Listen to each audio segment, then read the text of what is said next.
I eventually settled on this as a title for my my talk today, with an emphasis on might. What might a viable business case look like?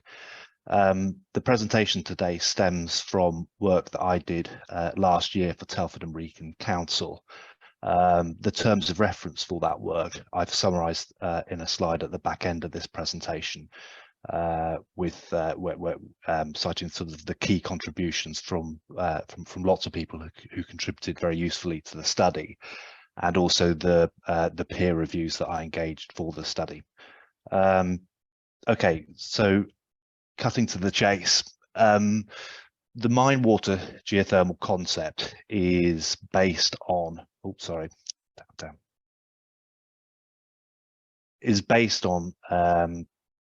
drilling boreholes and intercepting connected voids and or enhanced permeability associated with those with those connected voids, to provide the very large yields that we would need to support large-scale groundwater heating cooling systems approaching a heat network scale. These flow rates, sort of the target flow rates, typically being of the order of 50 to 100 litres a second. The second aspect to the mine water geothermal concept is that we have an extremely long flow path between our point of abstraction and our point of re-injection, such that we have a very large flow path length and also a very large connected void volume.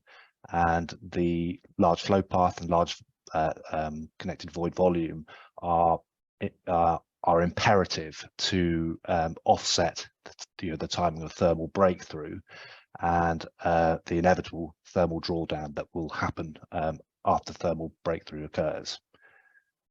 Okay, I thought it'd be useful to just reflect on what sort of the anatomy of the voids that we're talking about. And on the right image here is a picture of a coal seam being worked back in the day.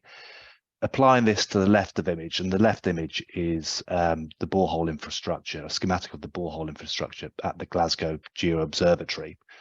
And I thought it'd be I attempted to estimate the connected void volume, firstly within a square bounded by the borehole infrastructure, that penetrates three seams: the Glasgow Upper, the Ely coal, and the main coal. And noting the, sorry, I'm losing my mouse, but noticing the horizontal distance between these boreholes is of the order of 150 meters, and then the vertical separation is of the order of 50. And I estimated a connected void volume of the order of 50,000 cubic meters. Now that's important. If we're pumping out at 100 liters a second, then effectively, if our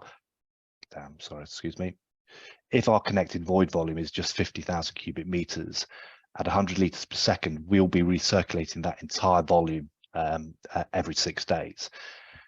Now, obviously, the connected void volume we expect to be far greater than that. So if one assumed the connected void volume was 10 times that number, we'd still be recirculating that water every 2 months.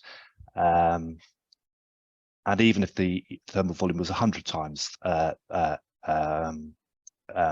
number, 5 million cubic meters, we would be recirculating every 2 years. And the key point being, in my opinion, thermal breakthrough is inevitable within a couple of years for any of those scenarios, after which we could expect thermal drawdown to occur. Okay. Moving on to sort of the business case evaluation, and I think the key point is to note that our mine water geothermal system, the cost of developing it and the potential savings associated with it in the longer term are always going to be compared with other low carbon heating and cooling technologies, and the default technology for comparison really is an air source heat pump system currently. Now, an air source heat pump system, is not without issues of its own. it requires a lot of land, either on the roof or the facade of a building, or it requires a lot of land, and that has a monetary value. And it has other issues, including noise and cold nuisance, which can be costly to mitigate and control.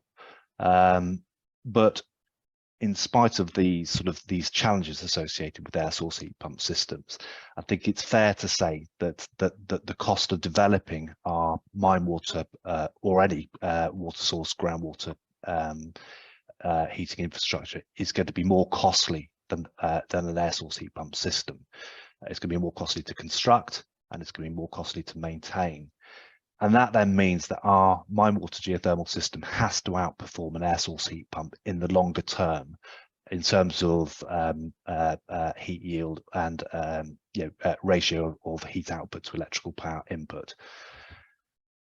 Bearing in mind that most, or certainly the one geothermal system, mine water geothermal system that I'm directly involved with, and certainly the half dozen or so that I reviewed, there's an expectation of a heat yield of 20 gigawatt hours per annum. So that's 20 million kilowatt hours per annum, and that's equivalent to the heating of about 2,000 to 3,000 homes. And the question that we need to be asking ourselves in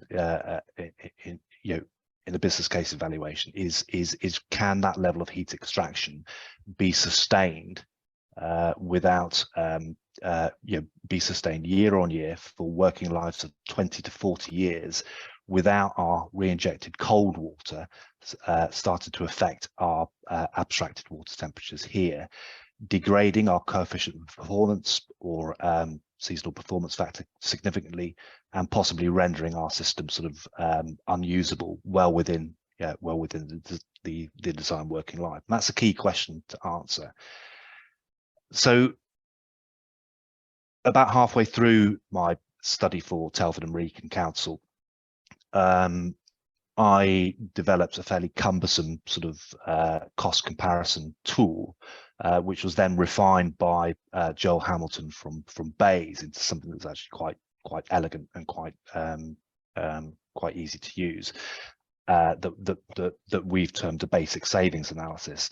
And actually, I'm going to walk you through the basic savings analysis now as applied to mine water geothermal systems.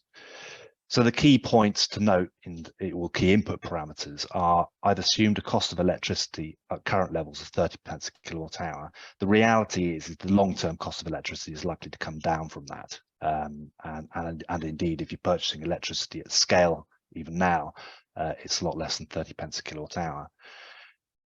If we were providing that 20 gigawatt hours per annum of heat using electrical resistance heaters with the coefficient performance of 1, then the cost of that heating would be £6 million per annum.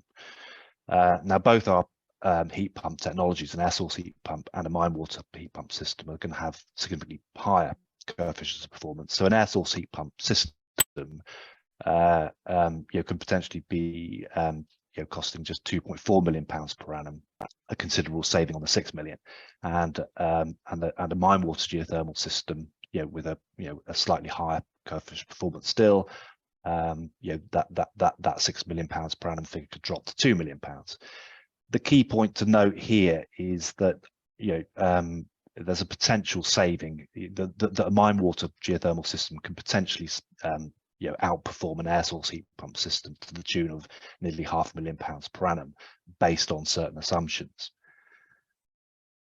So our basic savings analysis then looks like this. We've assumed 20 gigawatt hours per annum heat output will be sustained over the full working life of the system. The higher capital cost, we've assumed a capital cost for the mine water geothermal system of 2 times the air source heat pump, and this is reflected in these numbers here. Coefficient performance for the air source 2.5, coefficient performance for the water source or mine water source 3. I've assumed 30 pence per kilowatt hour as cost of electricity, and then I've factored in a range of maintenance costs, which are from 5 to 12% of the well infrastructure cost per year. And this gives us this. a basic savings analysis output that on the face of it shows a reasonable business case for mine water geothermal at this scale, where the maintenance is 5% of the wellfield cost. The key points to note here are, I'm assuming 20 gigawatt hours per annum will be sustained by the geothermal system without degradation of COP. The additional cost of the mine water system compared to the air source heat pump system is reflected in this number here, £3 million. So what this output shows is, with these parameters, there is potentially quite a good business case with a maintenance burden of 5%, a much more tenuous business case if the maintenance burden is 8%, and really no business case at all at where the maintenance is 12%. Now make a mental note of this image, because this, I think, is as good as it gets for mine water geothermal. When you look at the heat yield, the capital cost aspects, and the maintenance aspects, the reality is the business case is generally going to be weaker than shown here. And the element that has the biggest impact on the business case is heat yield. And I'm showing here excerpts from the Hot Dry Rocks project in Cornwall, the Roseman House project, developed through the 70s and 80s. And the key points to note here are borehole R15, which was used as a long-term abstraction well, drilled to a depth of 2,500 meters in granite, and borehole RH12, drilled to just over 2,000 meters, again in granite. And there was an experiment was conducted starting in August 1985, where a circulation was maintained by abstracting from 15 and re-injecting into 12 that was maintained for over 3 years, nearly 3.5 years, at a flow rate of between 10 and 15 litres a second, where about a third of that flow rate was actually supplemented by make-up water to account for lost circulation. And that make-up water resulted in a thermal drawdown effect, which is shown by this line here, starting at 80 degrees from R15, and in less than 3 years, the temperatures dropped by 20 degrees. And I show this because, I know this is in granite, and I know there are differences between mine waters and granite and other ground source systems, but I show this because I think at the scale envisaged, at the 20 gigawatt hour per annum scale, thermal breakthrough is inevitable very quickly in most, if not all, mine water scenarios, and thermal drawdown afterwards very significant. So the impact then of getting our heat yield analysis wrong, I've shown here really, we're just shy of our target by 20%. The reality is, I think we're likely to be shy by much more than that, unless we balance heating and cooling. But even if a fairly marginal reduction in heat yield has a fairly profound negative impact on the business case. And here for the business case, I've dropped my heat yield from 20 gigawatt hours to 16 and kept everything else the same. And you can see that the business case is profoundly affected. Okay, so that's heat yield, which I think is the biggest and most important point in a business case evaluation. The next one then are the capital cost allocations. I mean, the reality is, from the literature or my reading of the literature, is that aborted drilling, we have to factor that into our drilling plans, and aborted drilling is about 50%. I think also there's a depth of drilling. How deep do we go to get our water? And I know in the Geo Observatory, a comment is made to the effect that balance needs to be struck between drilling depth and getting warmer water. I think the reality is, and the emerging consensus is that mine water geothermal is unlikely to be economic below 250 meters depth. And I think recent events have shown that the unforeseen is something that's really important to factor into our business plans. And I'll just briefly show here, which is recent testing works in the Dollar Colliery in Scotland.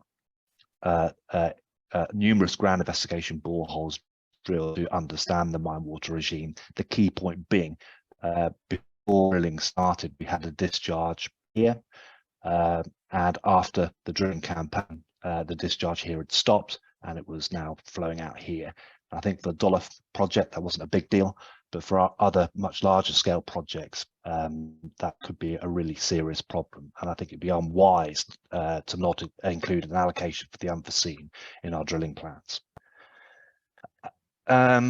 All of these, aborted drilling, additional GI, unforeseen, etc., leads me to conclude that our capex is, could easily increase by 50%, and certainly the experience to date has shown that overspends of this order are actually the norm. So moving on then to maintenance, we know we're likely to be dealing with a more challenging mine water chemistry. The 5% maintenance burden is something that I use routinely for clean water systems in the chalk, and this is one. 2 abstraction, 2 reinjection, unconfined chalk, pretty straightforward. I built in I've gone to the market to get good prices for maintenance, and £15,000 a year is the sort of is the likely cost for this infrastructure, which is costing of the order of £500,000 to conduct. And obviously you can't maintain unless you monitor, and a decent monitoring system that's centralized data collection and a commitment on reliability is going to cost of the order of £5,000 per annum. So you can easily see where the 5% comes from. It's a fairly lean allocation here for a borehole infrastructure that's maybe £500,000. Okay. So what impact does can maintenance have? Well, we're back to the base case slide.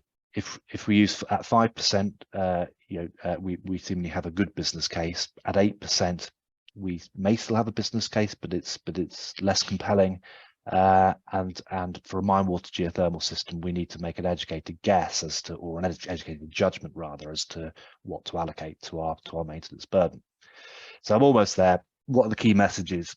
Look long and hard are heat yield projections. Personally, I think expected heat yields over 5 gigawatt-hours per annum without balance are fanciful. I think if projected heat yields are more than 10 gigawatt-hours per annum without any means of balancing, I think we should be very skeptical. Ultimately, I think large-scale ground source heat pump systems, of which mine water systems are just one type, we have to balance heat inputs and outputs. Capital costs, we need to factor in depth, abortive drilling, GI and the unforeseen, and build that into our business plans. And finally, maintenance, don't ignore it. 5% minimum for a clean water system, somewhere between 5 and 12% is what I think we should be allocating. Just about there, just acknowledging sort of as I said, the key contributors to my talk, or rather my study, are here. Full reference list here, and thank you all for listening.